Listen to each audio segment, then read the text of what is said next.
Contexto económico.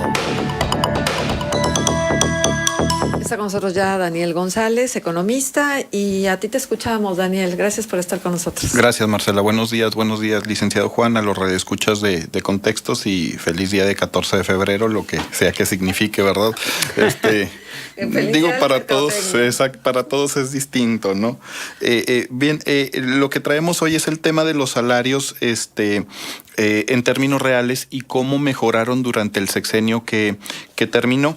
La Secretaría del Trabajo y Previsión Social nos presentó el informe de cómo se generó este incremento de los salarios en términos reales para las entidades federativas de nuestro país y en particularmente para las regiones de México. El Bajío y la frontera norte fueron las que mayores incrementos tuvieron durante el sexenio que terminó, y entonces tenemos que entidades como San Luis, Guanajuato, Aguascalientes y Querétaro tuvieron aquellos incrementos superiores al 5%. Se mueven entre el 11.6% y el 5%, lo que nos habla más o menos de variaciones del 1.5% incrementos en los salarios reales de manera anual durante el sexenio que terminó.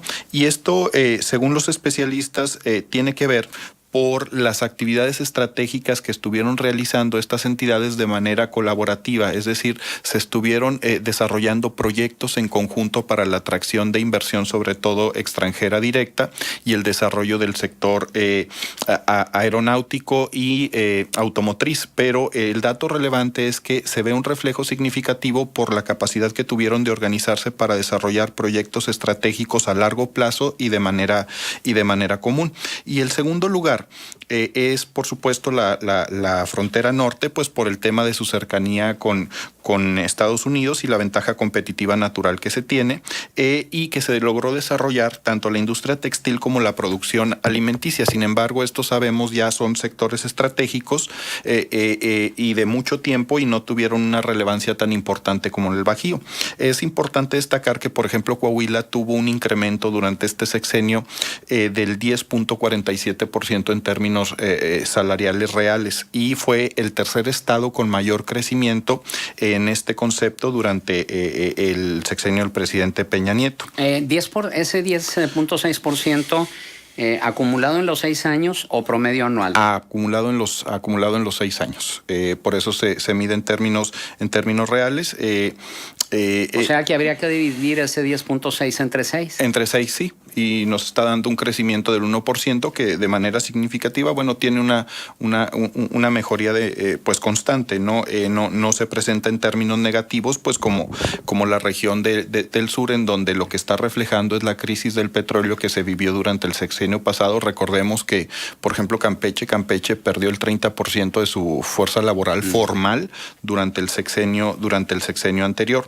Lo que es importante destacar es que para la zona norte del país, en donde está Chihuahua, donde está Sonora, donde estamos nosotros, que tenemos el tercer lugar en el estado, lo que se caracteriza es que estamos trabajando todavía con estos sectores textiles y manufactureros que se empezaron a desarrollar pues prácticamente ya desde hace 20 años, y que entonces se empieza a visualizar la necesidad de reorganizar el sector industrial de estas zonas de la frontera norte y pues iniciar hacia nuevas direcciones, ¿no? Como proyecto de largo plazo. O sea, seguimos en el segundo lugar de desarrollo, sin embargo, bueno, es un momento de sentarnos y hacer un análisis de cómo se está trabajando en este sentido. Y el primer lugar tiene que ver con el estado de Zacatecas, que tuvo un incremento salarial real del 12.35%, y que esto tiene que ver con el esfuerzo, con el trabajo que se realizó por la atracción específicamente de empresas coreanas y de China.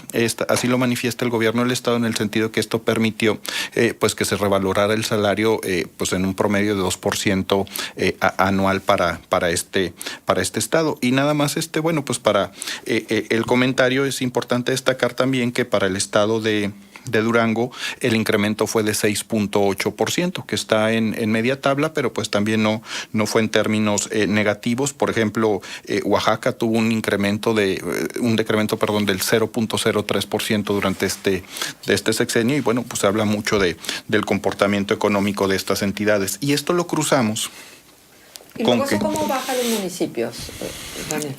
Esto tiene que ver, esto tiene que ver con el empleo formal, y entonces esto se tiene que alinear con el tema de el trabajo en el seguro social, y es hacia donde nos estamos ubicando, ¿no?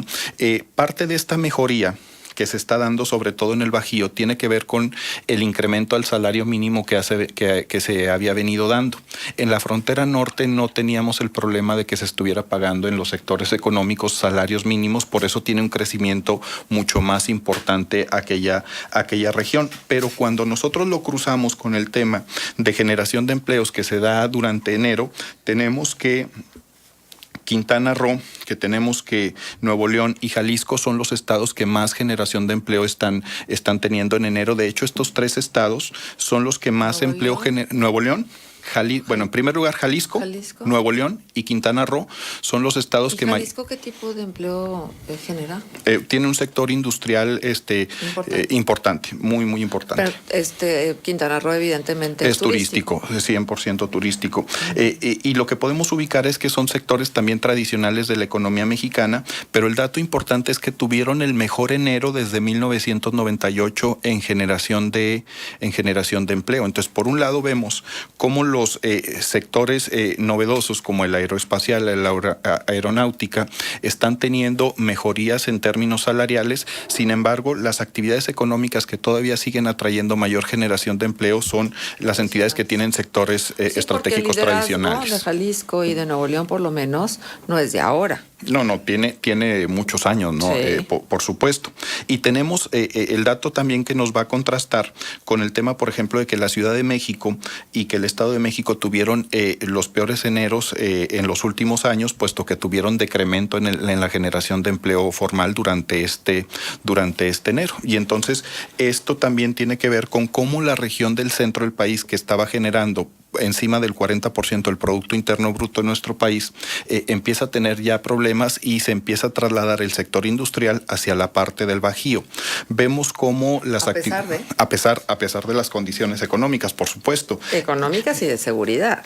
Que ese es otro factor que tendremos que agregar a cada una de estas variables. Y entonces estamos viendo cómo las diferentes regiones están haciendo esfuerzos por definirse, por generar nuevas actividades, digamos que en el sentido estratégico, donde sería importante que en la comarca lagunera, es hacia donde me quiero dirigir, tendríamos que estar trabajando, dejar de vernos como entidades separadas en el terreno de los municipios para empezar a organizar proyectos prospectivos de largo plazo, ¿no? Hemos caído mucho. Conjunta. De manera conjunta, por supuesto, ¿no? Ubicando. Pero es que esta aspiración, ¿desde cuándo está ahí y no la consolidamos? Y que tenemos yo he escuchado en muchas partes el tema de que estamos en un momento de sobrediagnóstico, que ya todo el mundo tiene diagnósticos de lo que sucede en la comarca lagunera, pero lo que hemos visto poco es el tema de la prospectiva. ¿Cuáles son los sectores estratégicos que se están desarrollando no solo en nuestro país de innovación, sino en el resto del mundo, y hacia dónde podríamos dirigir estos esfuerzos? Porque la mayoría del trabajo que se realiza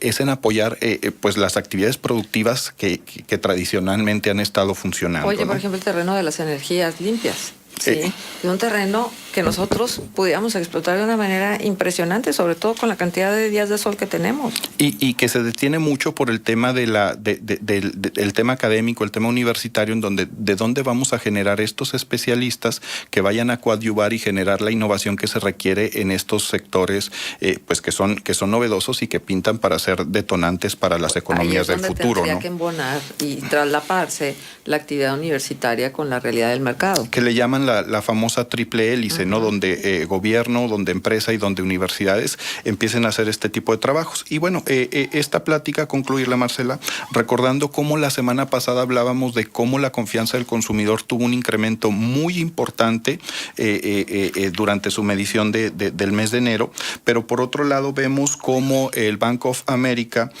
nos habla de que las expectativas que tienen los analistas financieros para el comportamiento de la economía mexicana, pues es poco más más que pésimo, ¿no? Cuando el mes de diciembre el 41% de los inversionistas pensaba que a México le podían reducir la calificación crediticia, hoy ya se habla de que el 70% de entre 150 y 200 analistas, gestores de fondos y analistas de riesgo están considerando que dentro del 2020 o 2021, tarde o temprano, la calificación crediticia de nuestro país va a disminuir.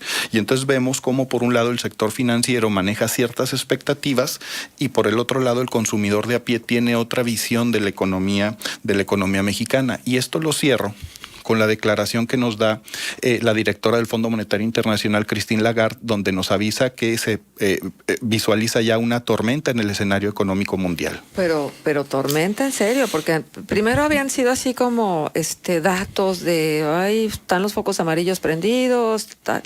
Pero ahora sí, con esta declaración, es que lo que viene a lo mejor es de consecuencias insospechadas. Y que también lo hemos platicado en este espacio, Marcela. Tú recordarás que hace 3 semanas nosotros hablábamos con nuestros radioescuchas sobre ubicar las diferencias entre desaceleración, recesión y crisis. Bueno, este tema surge porque hace 3 semanas específicamente la directora del Fondo Monetario Internacional habla ya del proceso de desaceleración en la economía mundial y cómo esto impactaría el resto de las economías, sobre todo la mexicana, pero 2 semanas después nos hablaba de inminentes procesos de recesión, que son caídas ya del Producto Interno Bruto durante más de 2 trimestres consecutivos, pero después de estas 2 semanas ya nos está hablando de tormentas económicas que hacen que en un periodo de 3 semanas la degradación del discurso fuera sumamente veloz. Y yo la verdad en el tiempo que tengo aquí compartiendo las charlas con ustedes no había visto que en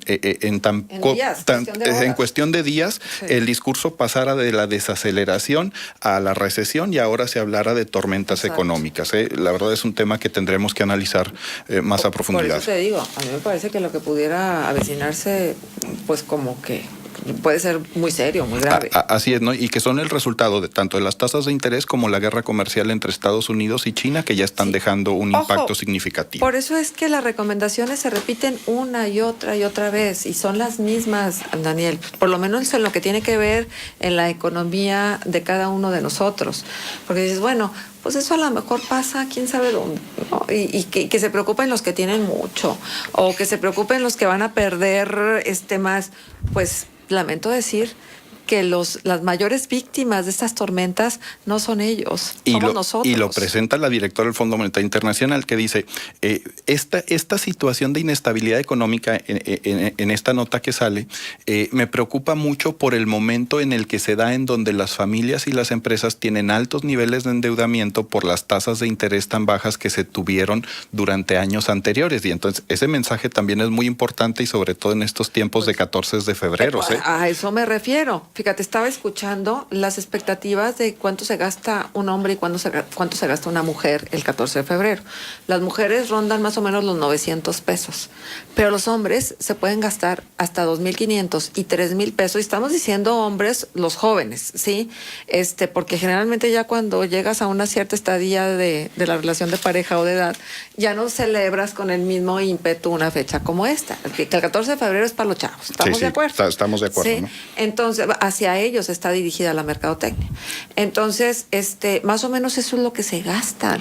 Imagínate tú, cuántos tarjetazos no se van a dar en este inter, hoy y desde ayer y desde antier, ¿no? Bueno, entonces debemos recordar que 3,000 pesos, de acuerdo a la cifra que nos estás dando, Marcela, representa la mitad del salario mensual que recibe en promedio un mexicano en este país. O sea, no es una cifra menor. Y la otra, que nosotros estemos considerando dar el tarjetazo en un día como hoy, cuando lo estemos privilegiando por encima de los temas, por ejemplo, de el regreso a clases, o los temas de el Buen Fin, o cuando ya pagaste el Buen Fin, o cuando estás en las temporadas de diciembre, cuando estás también proyectando salir de vacaciones. Entonces, aquí es donde es importante todo esto que estamos platicando, que todos los jueves compartimos, para que nosotros podamos hacer proyectos económicos familiares, ¿no? Exactamente. Cuidado con la tarjeta, pues. Hoy no es el día para usar tarjeta. Si va a gastar, si va a celebrar, hoy no vaya a utilizar la tarjeta, porque eso es un instrumento en donde usamos dinero que no es de nosotros. Y la tarjeta es para proyectos futuros. Es un acto de posponer el consumo, pero para proyectos prioritarios, me parece. Y disculpen No, me parece, tus recomendaciones son totalmente sanas y además tendríamos que seguirlas al pie de la letra por nuestra salud y por nuestra tranquilidad. La tranquilidad. Muchísimas gracias, Daniel, por estar con nosotros. Estamos a las